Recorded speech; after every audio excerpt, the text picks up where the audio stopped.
கடவுளே, இனிமே எங்களுக்கு எந்த குறையும் வராம நீதான் காப்பாத்தணும்.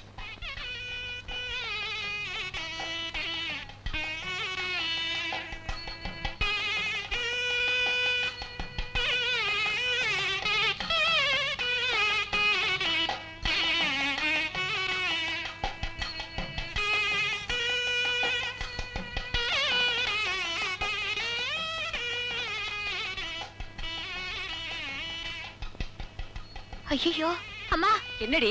என் கால்ல இருந்து கொலுசு ஒண்ணு காணுமா? காணுமா? எங்கடி போச்சு? தெரியலம்மா, கோயிலுக்குள்ள வர வரைக்கும் கால்ல தான் இருந்துச்சு.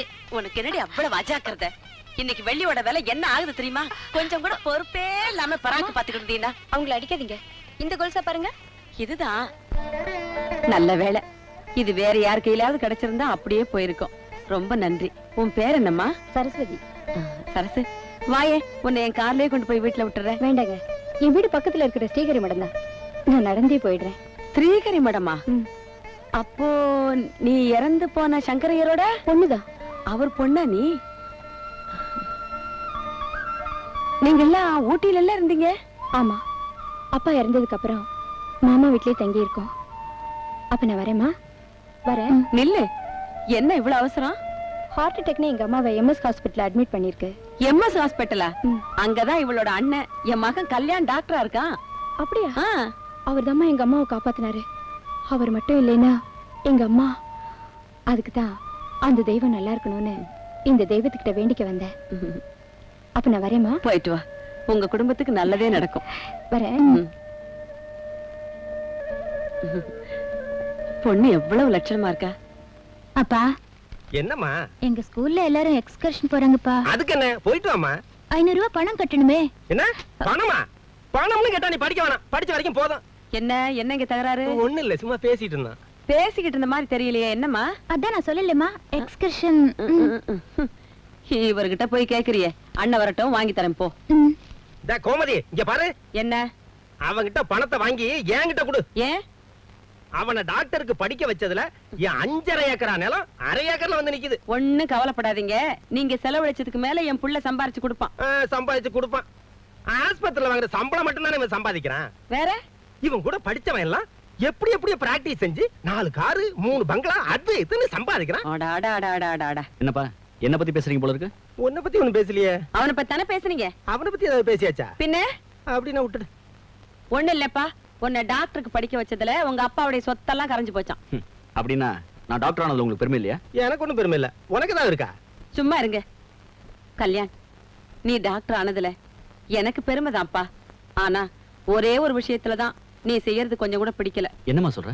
உன் கல்யாண விஷயத்தை தாப்பா சொல்றேன். என் புள்ள டாக்டருக்கு படிச்சிருக்காண்டி, அதுவும் லண்டன்ல. அவனோட ரேட்டே வேற. ஒரு காரு, ஒரு பங்களா, 100 பவுன் நகை, ரொக்கமா 5 லட்சம் கொடுத்தா போதும். அதுக்கு மேல எனக்கு ஆசையே கிடையாது. எனக்கு கல்யாணமும் வேண்டாம், பணமும் வேண்டாம். ஆளை விடுங்க.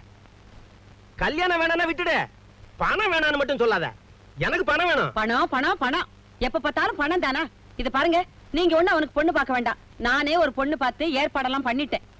எந்த பொண்ணா இருந்தாலும் நான் சொன்னதெல்லாம் வந்து ஆகணும். நீங்க சொன்னதெல்லாம் தர்றதா இருந்தா, பொண்ணு குஷ்டரோகியா இருந்தா கூட பரவாயில்லையா? உனக்கு பணத்தோட அருமை தெரியாது. உங்களுக்கு மனுஷாலோட அருமை தெரியாது. அதுக்காக ஊர் பேர் தெரியாத எவளை கொண்டு வந்தாலும் அவளை நான் மருமகளை ஏத்துக்கணுமா? அவ ஒண்ணு ஊர் பேர் தெரியாதவல்ல, எல்லாம் நமக்கு வேண்டிய பொண்ணுதான். வேண்டிய பொண்ணா? என்னடி சொல்ற? நம்ம ஸ்ரீகரி மடம் சங்கரையரோட பொண்ணு சரஸ்வதி. மூக்கு முழியுமா லட்சணமா இருக்கா. சங்கரையர் இருந்த காலத்துல எத்தனை அனாதைகளுக்கு கல்யாணம் பண்ணி வச்சிருக்கேன். இன்னைக்கு அந்த குடும்பம் ஆதரவு இல்லாம இருக்கு. நான் அந்த குடும்பத்தை வாழ வைக்கிறதா முடிவு பண்ணிட்டேன். என்னடி நீ பாட்டு பேசிக்கிட்டே போற? ஏன் 5 ஏக்கர் நிலம் போச்சு, அதுக்கு என்ன வழி? வாய் முடுங்க. இத பாருங்க, நீங்க என்ன சொன்னாலும் சரி, இந்த கல்யாணம் நடக்கத்தான் போகுது. அண்ணே, நான் இனிமே ரொம்ப நாள் உயிரோட இருக்க மாட்டேன். என்னை பத்தி நீங்க யாரும் கவலைப்பட வேண்டாம். அப்படியெல்லாம் பேசாதம்மா. இல்லண்ணே, என் கவலையெல்லாம் நம்ம சரசுக்கு ஒரு கல்யாணத்தை பண்ணாம எங்க நான் போயிடுவேணும் தான். ஏம்மா இப்படி பேசுற? நம்ம சரசுக்காக நான் எங்கெல்லாம் மாப்பிளை பாத்துக்கிட்டு இருக்கேன் தெரியுமா? அந்த கவலை விடுமா, சீக்கிரம் அவ கல்யாணத்துக்கு நான் ஏற்பாடு பண்றேன். என் கல்யாணத்துக்கு இப்ப என்ன மாமா அவசரம்? முதல்ல அம்மா நல்லபடியா குணமாயி வீட்டுக்கு வந்து சேரட்டும். சீக்கிரமே குணமாகி வீடு திரும்பணும்னா நாங்க குடுக்கிற மருந்து ஒழுங்கா சாப்பிடணும். அந்த நர்ஸ் கிறிஸ்துவ பொண்ணுங்கிறதுக்காக அவ கையால மருந்து வாங்கி குடிக்க மாட்டானா என்ன அர்த்தம்? மன்னிக்கணும் டாக்டர், அவங்க பழைய மனுஷால், ரொம்ப ஆச்சாரமானவங்க. அதுவும் இந்த மாதிரி விஷயங்கள்ல எப்பவுமே பிடிவாதமா இருப்பாங்க. இந்த உலகத்துல ஜாதி மதம் எதுவுமே கிடையாதுமா. எல்லாம் அவங்க சுயநலத்துக்காக ஏற்படுத்திக்கிட்டு தான். ஒரே ஒரு ஜாதி தான் இருக்கு, அது மனுஷ ஜாதி. ஏங்க நீங்க படிச்சவங்க தானே, எடுத்து சொல்லலாம்ல. அந்த மருந்தை சாப்பிடுங்க. சாப்பிடுங்கம்மா. சீதா, இது அக்ரஹாரம் இல்ல, ஆஸ்பத்திரி. முதல்ல என்ன வீடு கூட்டிட்டு போங்க. வீட்டுக்கா? ஆஸ்பத்திரி பில்லு கட்டணும், அதுக்கே பணம் இல்ல. வீட்டுக்கு போறத பத்தி அப்புறம் யோசிப்போம். கடவுளே, நான் என்ன பண்ண போறேன்? சொன்னதெல்லாம் ஞாபகம் வச்சுக்கோங்க. இன்னைக்கே சீதாமாவை நீங்க வீட்டுக்கு கூட்டு போலாம், சரியா? வந்து ஆஸ்பத்திரி பில்லுக்காக பணத்துக்கு பல இடத்துல கேட்டு பார்த்துட்டேன். பணம் எங்கேயும் கிடைக்கல. அதனால அத பத்தி நீங்க கவலைப்பட வேணாம். ஹாஸ்பிடல் நான் ஃபோன் பண்ணி சொல்லிடுறேன். ஓகே? ரொம்ப தேங்க்ஸ். இந்த நன்றியை நாங்க என்னைக்குமே மறக்க மாட்டோம். பரவாயில்ல, வாங்க. வரேன். வாங்க. நீங்க சங்கரையருடைய மைத்துனர் தானே? ஆமா. நீங்க? என்னோட அம்மா சாந்தி நிலையம் பத்மநாபையருடைய மகள் கோமதி. மறந்துட்டீங்களா? ரொம்ப வருஷத்துக்கு முன்னாடி பார்த்தது. ஆமா. வணக்கம். நமஸ்காரம். உங்க ஃபேமிலி எனக்கு நல்லா தெரியும். சீதாவுக்கு இப்ப எப்படி இருக்கு? பரவாயில்ல, இன்னைக்கு வீட்டுக்கு கூட்டிட்டு போறோம். அப்படியா? சரசுவை நான் ரொம்ப கேட்டதா சொல்லுங்க. சரி, வரேங்க. வாங்க. வரேன். கல்யாண், என்னம்மா? அந்த சங்கரையருடைய மகள் சரஸ்வதியே எனக்கு ரொம்ப பிடிச்சிருக்குப்பா. அதனால அவசரப்படாத. இன்னைக்கு அந்த குடும்பம் இருக்கிற நிலைமையில அந்த பொண்ணுக்கு வாழ்வு கொடுத்தோம்னா எவ்வளவு புண்ணியம் தெரியுமா? தெரியுமே. மறுபடியும் என் கல்யாண விஷயத்தை ஆரம்பிச்சிட்டீங்களா? ஆமா. அம்மா, நான் ஏற்கனவே. போதும்பா, நீ உன் பழைய கதையை ஆரம்பிச்சிடாதே. இன்னைக்கு எனக்கு ஒரு முடிவு தெரிஞ்சாகணும். முடிவா? ஆமா, அந்த சரஸ்வதியை நான் மருமகளா ஏத்துக்கிறதா முடிவு பண்ணிட்டேன். அம்மா, எனக்கு யோசிக்க கொஞ்சம் டைம் கொடுங்க. இதுல யோசிக்கிறதுக்கு ஒண்ணுமே இல்லப்பா. போதும்பா, நீ பேசுனதெல்லாம் போதும். இந்த விஷயத்துல இனிமே யார் எதை சொன்னாலும் நான் கேட்கறதுக்கு தயாரா இல்ல. எத்தனை நாளைக்கு தான் நீ இப்படியே இருப்ப? பொண்ணு இந்த கல்யாணம் நடக்கணும். இல்ல காலம் பூரா நீ என்ன நினைச்சு வருத்தப்பட முடியா நான் பண்ணிடுவேன். அம்மா, அம்மா உயிரோட இருக்கணும்னு நினைச்சீன்னா ஒரு நல்ல முடிவுக்கு வா.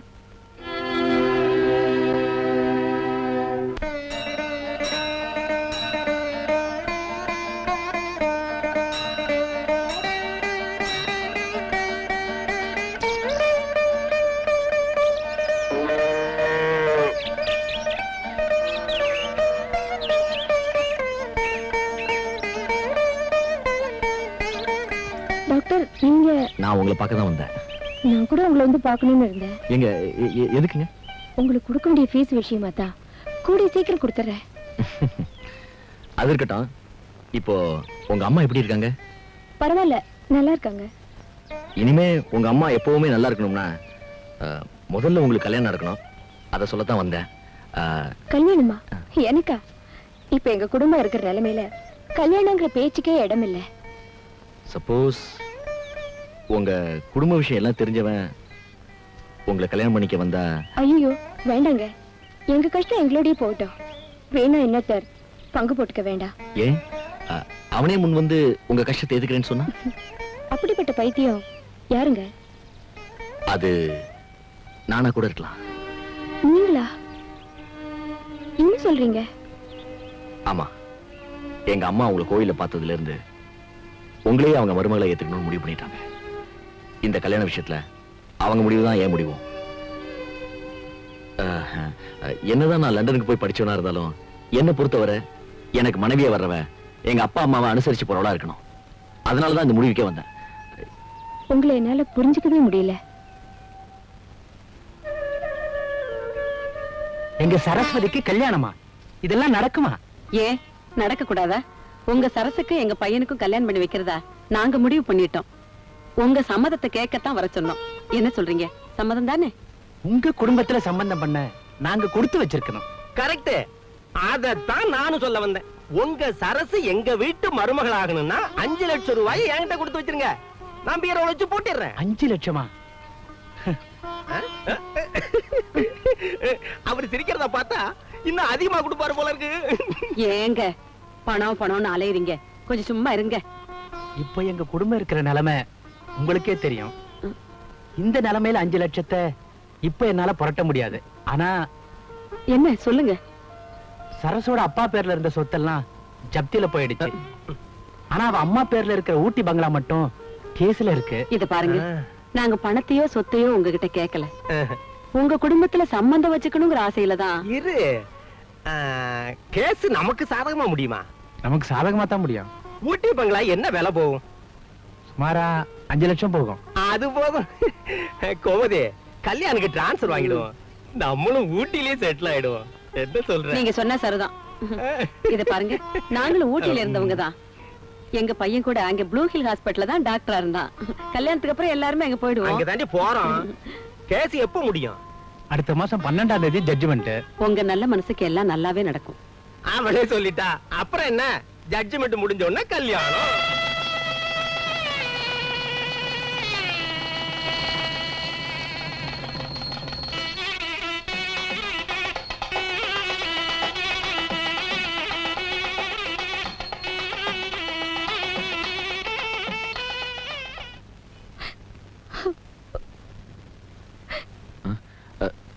சரஸ்வதி, எழுந்து.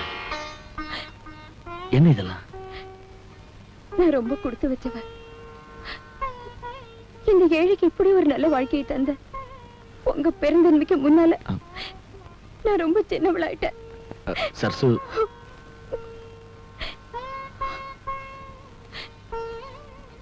இவ்வளவு பெரிய இடத்துல எனக்கு வாழ்க்கை கிடைக்கும்னு நான் நினைச்சு கூட பார்க்கல. நான் எத்தனை ஜென்மம் எடுத்தாலும் இதை ஈடு செய்யவே முடியாது.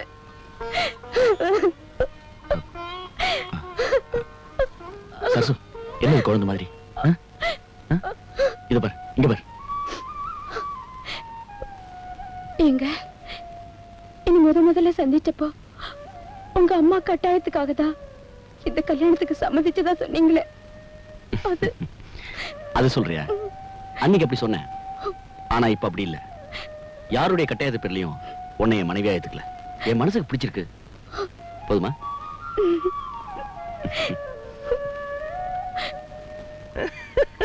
பாடா, நான் நினைச்ச மாதிரியே இந்த கல்யாணம் நடந்துருச்சு. அது மட்டும் இல்லடி, நான் நினைச்சது நடந்திருக்கு. என்ன நினைச்சீங்க? ஊட்டி பங்களா நமக்கே வரணும்னு நினைச்சேன். அது நடந்திருக்கு. அப்பா, பணம் பணம்னு அலையுங்க. சரிதான், போடி. ஐயா ஜாலியா தான் இருக்காரு. நான் போய் லட்சுமியோட டிசி வாங்கிட்டு வரேன். ஊட்டிக்கு புறப்படணும். ஆமா ஆமா, போயிட்டு சீக்கிரம் வந்து இந்த மூட்டை முடிச்செல்லாம் அப்படி அப்படியே வச்சிருக்கேன். எல்லாத்தையும் கட்டி வச்சிருங்க. நாங்க எல்லாரும் போய் சீத்த மாட்ட சொல்லிட்டு வந்துடுறோம். சரசே, சரசே.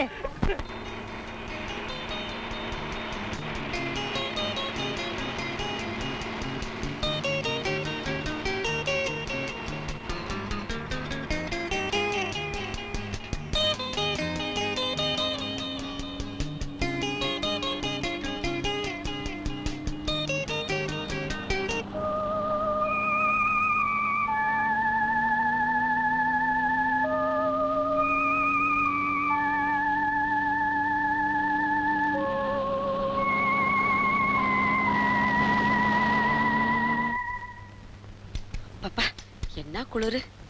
வாங்க வாங்க, பயணம் எல்லாம் எப்படி இருந்தது? வாங்க மாப்பிள. இவன் இந்த பங்களாவில வாட்ச்மேன்.